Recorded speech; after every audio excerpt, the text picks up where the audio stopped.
Assalamualaikum warahmatullahi wabarakatuh. Selamat sore dan salam sejahtera untuk kita semua. Pada teman-teman mahasiswa program studi manajemen pendidikan Islam, tepatnya pada semester 4 ya. Di bagian pada kesempatan hari ini saya ingin mencoba menyampaikan beberapa hal terkait sebagai pengantar mata kuliah kita terkait dengan manajemen public relation. Menjadi penting kemudian kita pelajari mengapa mata kuliah manajemen public relation atau humas biasa disebut dan layanan publik ini juga menjadi bagian yang sangat urgent dan penting bagi program studi manajemen pendidikan Islam. Yang pertama tentu ini merupakan satu bentuk mata kuliah yang wajib dan bernilai 3 SKS yang tentunya menjadi nilai plus dan keharusan bagi program studi manajemen pendidikan Islam. Yang kedua, manajemen pendidikan Islam dalam konteks mata kuliah kita, manajemen humas dan layanan publik atau biasa disebut dengan PR, public relation, itu merupakan satu mata kuliah yang bertujuan untuk bagaimana meningkatkan kompetensi mahasiswa dalam kemampuan berkomunikasi dengan masyarakat pada umumnya. Artinya ketika Anda sebagai seorang mahasiswa kemudian dididik untuk menjadi seorang manajer, kemudian leader, pemimpin pada suatu lembaga pendidikan, dan bagaimana itu kemudian nanti mampu untuk melakukan satu bentuk komunikasi yang lebih asertif dan kooperatif dengan masyarakat dengan beberapa penguatan opini publik yang positif, sehingga lembaga pendidikan itu dinilai menjadi nilai plus dan mendapat dukungan dari masyarakat. Ini saya pikir catatan penting yang kemudian bisa dijadikan satu kerangka bahwa teman-teman mahasiswa itu kemudian bagaimana upayanya untuk memahami beberapa materi yang kita hidangkan selama beberapa pertemuan ke depan, selama satu semester ke depan. Untuk itu pada video kali ini saya mencoba untuk menyampaikan beberapa hal, beberapa kerangka terkait dengan outline yang akan kita pelajari pada semester selama satu semester ke depan. Yang pertama terkait dengan ruang lingkup ya, ruang lingkup daripada manajemen public relation atau humas ya. Kalau dalam konteks ruang lingkup tentu kita pelajari beberapa hal. Yang pertama terkait dengan pengertian secara etimologis maupun terminologisnya, apa itu public dan apa itu relation. Kemudian yang kedua, selain itu juga kita perlu memahami terkait dengan tujuan. Apa sebetulnya tujuan daripada public relation. Kemudian setelah itu kita juga pahami terkait dengan asas-asasnya, dan kemudian yang paling terpenting itu adalah juga memahami beberapa komponen-komponen dalam public relation. Apa aja tuh? Salah satu beberapa komponen daripada public relation atau humas, salah satunya adalah ada tujuan, ada kemudian media, ada juga komunikasi serta sasaran gitu ya. Sasarannya juga bagian masyarakat. Nah, kemudian yang terakhir adalah bagian itu yang terpenting itu adalah masukan kepada pimpinan sehingga informasi-informasi yang terupdate yang sudah didapat oleh seorang public relation itu menjadi satu bentuk pertimbangan penting untuk menentukan suatu kebijakan program-program sekolah. Ini sub materi yang pertama yang akan kita pelajari. Sehingga ini menjadi catatan penting untuk teman-teman, apa ya, untuk dikaji lebih dalam sehingga nanti bisa mendapat satu bentuk pemahaman yang komprehensif begitu ya. Oke. Kemudian yang kedua, kita juga mempelajari tentang penggunaan media. Jadi dalam konteks ini beberapa media yang perlu kita lakukan adalah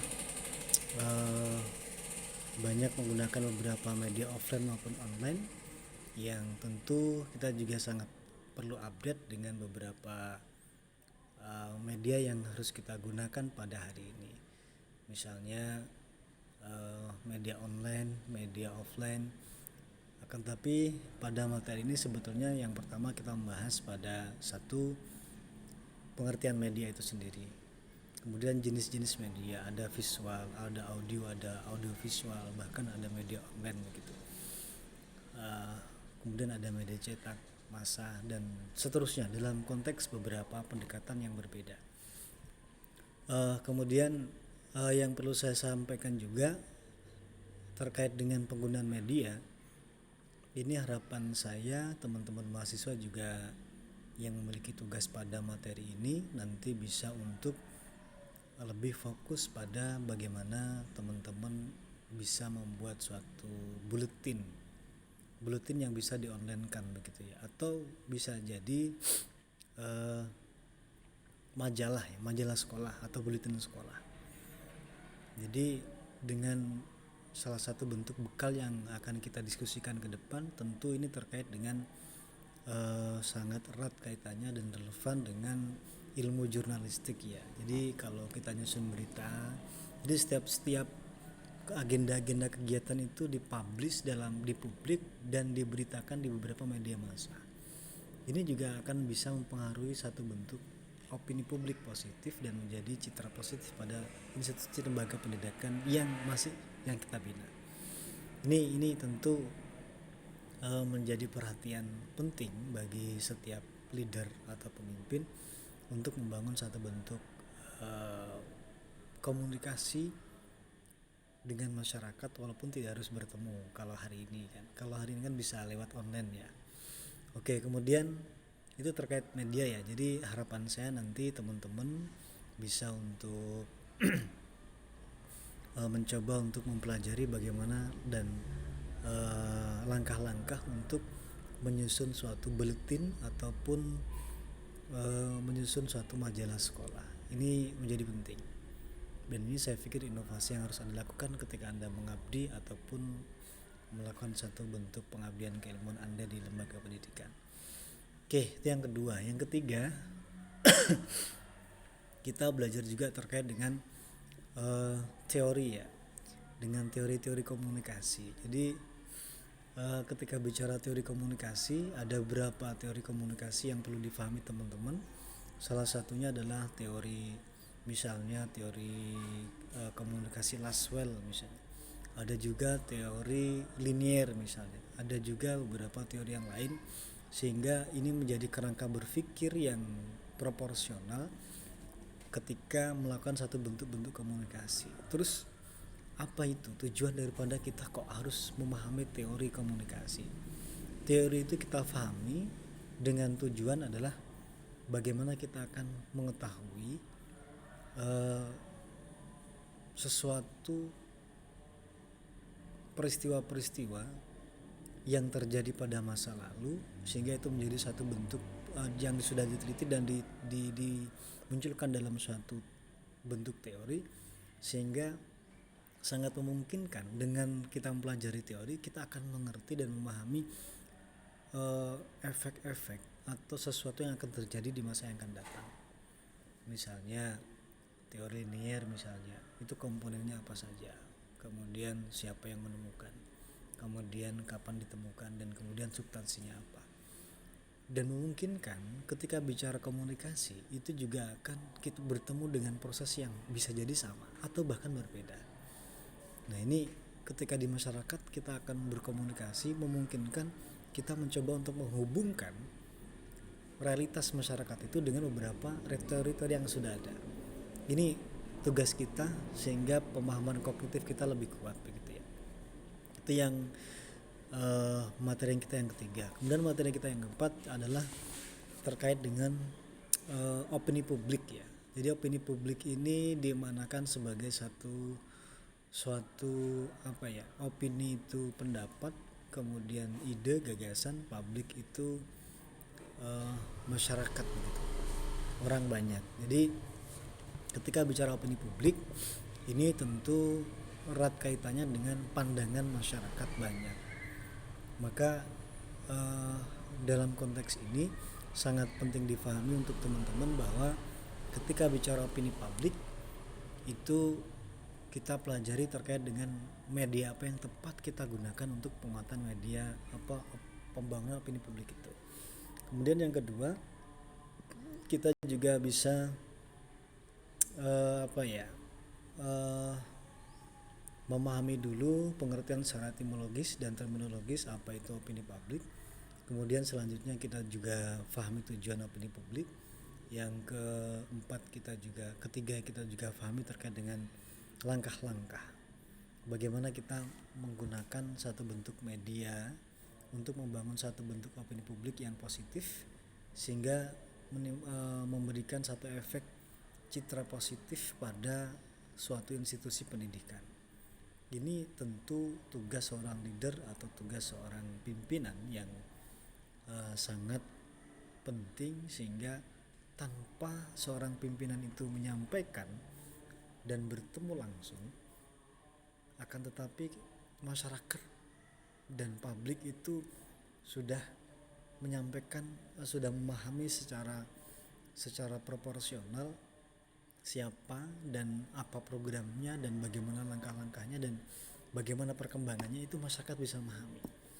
Jadi walaupun kita tanpa ada pertemuan, tapi masyarakat dengan bahasa Jawanya gepok tular itu nanti akan mencoba untuk kemudian memberikan informasi-informasi yang lebih lanjut melalui beberapa pendekatan media sosial online misalnya. Ini sangat relevan, apalagi dengan beberapa informasi melalui beberapa video pendek. Ini juga menjadi nilai plus ya, sehingga kita update sesuai dengan kondisi kekinian gitu.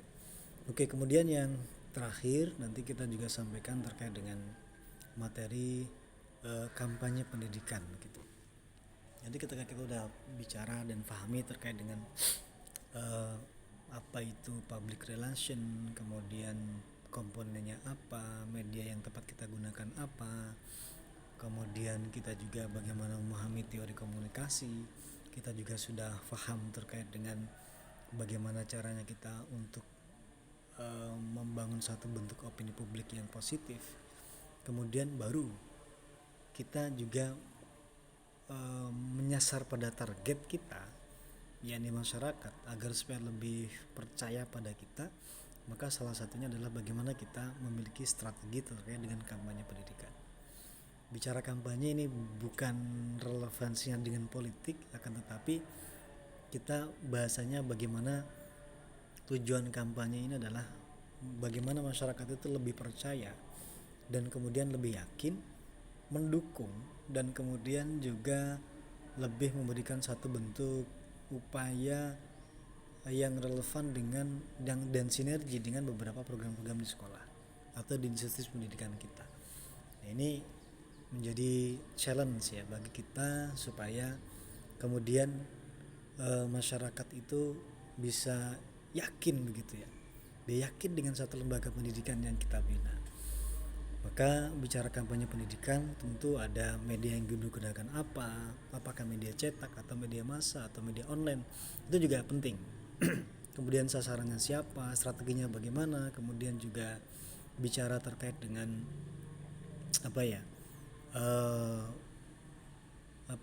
instrumen yang digunakan itu apa.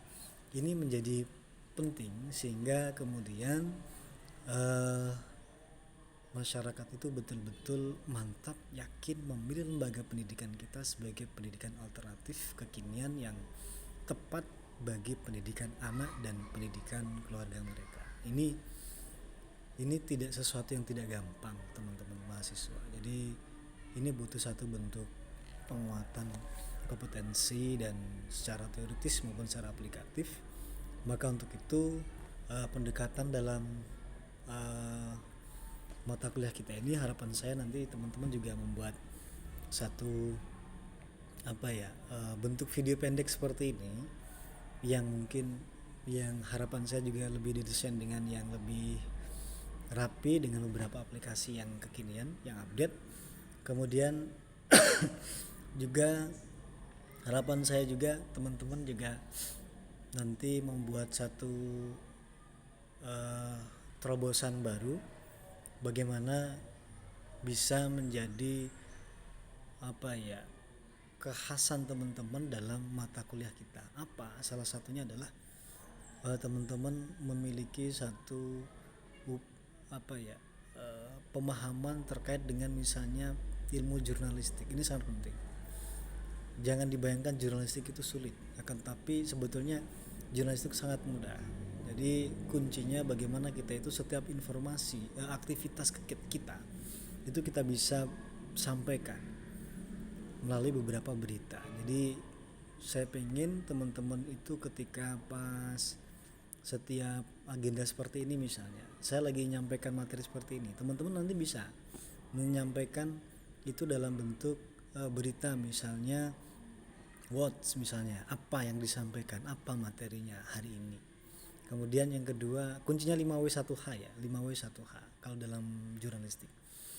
Ini bekal kita, bekal teman-teman ketika nanti teman-teman mau nyusun, mau membuat suatu bentuk misalnya berita-berita di majalah sekolah ataupun di buletin sekolah. 5W1H menjadi satu keyword bagi teman-teman untuk penguatan informasi yang substansi pada media itu. Satu, words, misalnya apa yang disampaikan, misalnya apa materi yang disampaikan.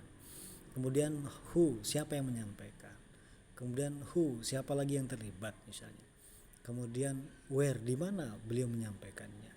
Kemudian when, kapan itu disampaikan. Kemudian how, bagaimana beliau itu menyampaikan. Dan bagaimana beliau bisa memberikan pandangan seperti itu.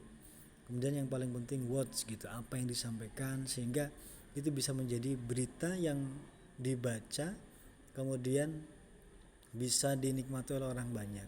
Tidak usah banyak-banyak, setiap aktivitas Anda misalnya harapan saya nanti setiap aktivitas kita seperti ini itu nanti teman-teman membuat satu bentuk berita begitu ya. Tapi jangan dibuat judul dulu, buat aja beritanya dulu sehingga nanti teman-teman ketika judul atau temanya itu nanti ketika pas sudah selesai baru nanti dipahami kira-kira judul yang tepat apa. Jadi kalau kita membuat judul duluan nanti kita terpatok dan terkurung dalam sesuatu yang terlalu terbatas begitu ya, dan kurang begitu berkembang. Nah, saya pikir ini satu paradigma baru yang kita tawarkan kepada teman-teman, satu bentuk penguatan yang terkait dengan kompetensi yang perlu difahami dan dimiliki oleh teman-teman calon-calon leader, manajer dalam suatu lembaga pendidikan ke depan. Itu saya rasa untuk pengantar materi kita pada hari ini yang terkait dengan manajemen public relation atau humas dan layanan publik. Jadi sekali lagi, faktor komunikasi, faktor media, kemudian faktor sasaran dan opini publik ini menjadi satu bentuk bagian yang tidak bisa dipisahkan dalam public relation. Untuk itu bagaimana teman-teman bisa untuk menyisihkan waktunya yang very busy ya, walaupun teman-teman kan yang lagi di ini kan pada sibuk semua ya. Ya harapan saya ya masih disempatkan dan kemudian nanti menjadi catatan kita untuk ke depan sebagai penguat dan evaluasi beberapa materi-materi yang tepat dan baik dan efektif untuk ke depan. Oke, demikian, terima kasih dari saya. Demikian pengantar terkait mata kuliah manajemen public relation. Wassalamualaikum warahmatullahi wabarakatuh.